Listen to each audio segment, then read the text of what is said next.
नमस्कार मित्रों, RV आईएसपीसीएस classes में आप सभी का स्वागत है।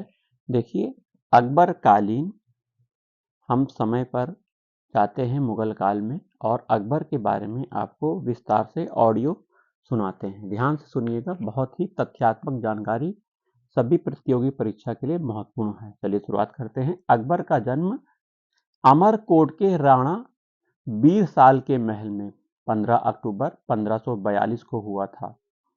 अकबर अपने जन्म के प्रारंभिक 3 वर्ष अस्करी के संरक्षण में रहा।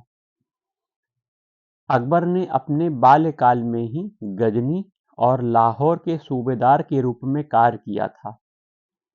हुमायूं की मृत्यु के अवसर पर अकबर पंजाब में सिकंदर सूर से युद्ध कर रहा था।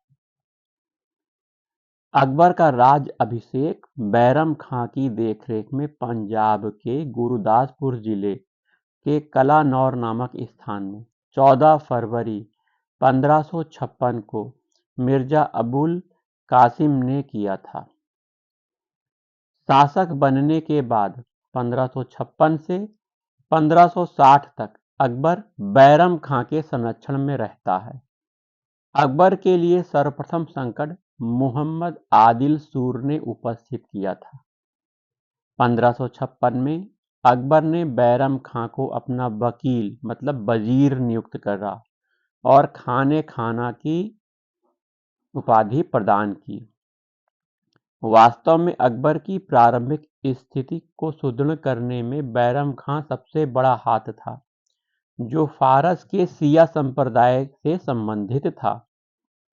1556 में एक बहुत भयंकर युद्ध होता है जिसे पानीपत का दूसरा युद्ध कहा जाता है।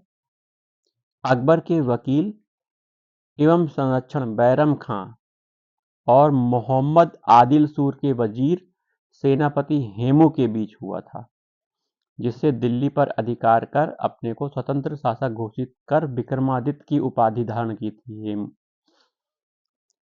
हेमू विक्रमादित्य की उपाधि धारण करने वाला भारत का 14वां शासक था। बैरम खां व अकबर के बीच तिलवाड़ा नामक स्थान पर युद्ध हुआ, जिसमें बैरम खां की पराजय हो जाती है। पराजय हो जाती है। पानीपत का युद्ध तो अकबर जीत ही चुका था 1556 में, और बैरम खां पर मक्का जाते समय अभी हार गया है और अकबर ने उसे मक्का जाने को कहा। बैरम खां पर मक्का जाते समय गुजरात के अफगानों के एक दल ने आक्रमण कर दिया। मुबारक खां नामक अफगान था, इसने आक्रमण किया था। मुबारक खां के पिता को बैरम खां ने मच्छीवाड़ा के युद्ध में मार डाला था, तो मुबारक खां ने बदला लिया था बैरम खां पर आक्रमण करके। बैरम खां की मृत्यु के बाद अकबर ने बैरम खां की विधवा सलीमा बेगम से विवाह किया था। उस सलीमा बेगम के पुत्र अब्दुल रहीम को पालकर पोसकर खान खाना के पद तक पहुंचाया था। अबुल फजल ने बैरम खां के पतन में सबसे अधिक उत्तरदायी अकबर की धाय माहम अनगा को ठहराया है। अबुल फजल के अनुसार है ये। अकबर के शासन काल का समय है 1560 से 62 का। इस समय को उसकी धाय माहम अनगा उसके पुत्र आधम खां पुत्री जीजी अनगा द्वारा शासन कार्यों में सर्वे सर्वा होने के कारण इतिहासकार इसे पर्दा शासन पेटीकोट सरकार की संज्ञा देते हैं। अकबर ने 1562 में दास प्रथा का अंत कर दिया। 1563 में तीर्थ यात्रा कर अकबर ने समाप्त कर दिया। 1564 में जजिया कर को समाप्त कर दिया।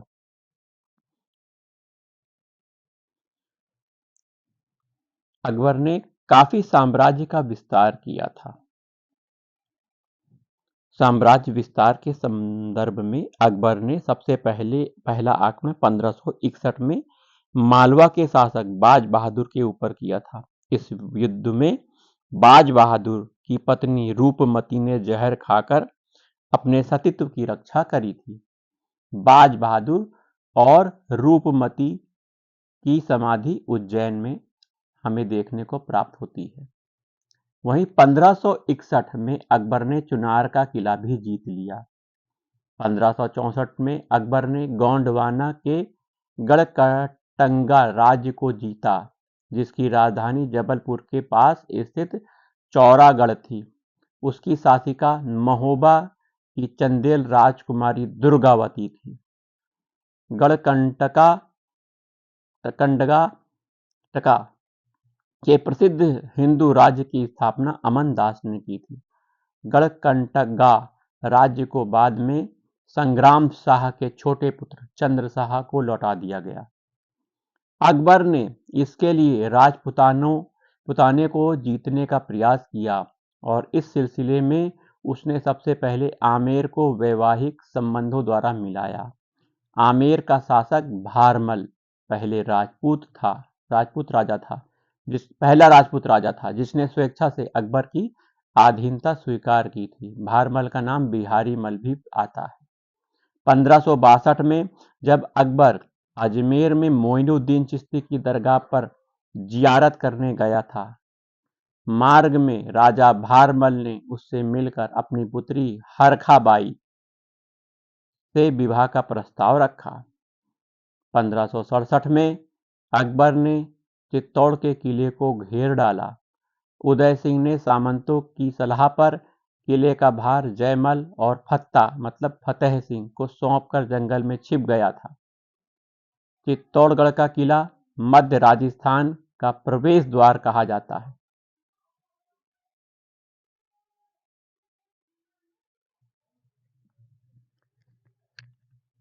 चलिए, अकबर के विजयों को बारे में आप पढ़ रहे हैं, सुन रहे हैं। इसी क्रम में चित्तौड़गढ़ के किले में हुआ कत्ले आम ऐसा पहला और अंतिम अवसर था जब अकबर ने ऐसे कत्लेआम कराया था। अकबर के नाम पर एक बड़ा कलंक धब्बा था। अकबर जयमल और फत्ता की वीरता से इतना प्रभावित हुआ कि इन दोनों वीरों की हाथी पर सवार प्रतिमा को आगरे के किले के मुख्य द्वार पर स्थापित करवाया था। अकबर ने चित्तौड़ विजय के उपलक्ष्य में फतहनामा जारी किया। 1572 का समय है। अकबर द्वारा गुजरात पर आक्रमण किया गया, जिसका कारण इसकी समृद्धि विश्व व्यापार का प्रमुख केंद्र स्थल होना था। अपने गुजरात अभियान के दौरान ही अकबर ने पहली बार समुद्र के दर्शन किए थे, पहली बार पुर्तगाली व्यापारियों से भेंट की थी। अकबर ने अपने गुजरात विजय की स्मृति में राजधानी फतेहपुर सीकरी में एक बुलंद दरवाजा बनवाया था। 1576 में अकबर ने दाऊद खां को पराजित कर उत्तर भारत में अंतिम अफगान शासन का अंत कर दिया। अकबर ने 1581 में काबुल पर अधिकार करके अपनी सौतेली बहन बख्तुन्निसा को काबुल का गवर्नर बना दिया। पहला अवसर यह था जब किसी भारतीय शासक ने काबुल के ऐतिहासिक नगर में कदम रखा। कांधार भी सर्वप्रथम अकबर के समय 1595 में मुगल आधिपत्य में आया। अकबर के दक्षिण विजय पर भी चर्चा करते हैं। अकबर के दक्षिणी नीति मूल रूप से साम्राज्यवादी थी।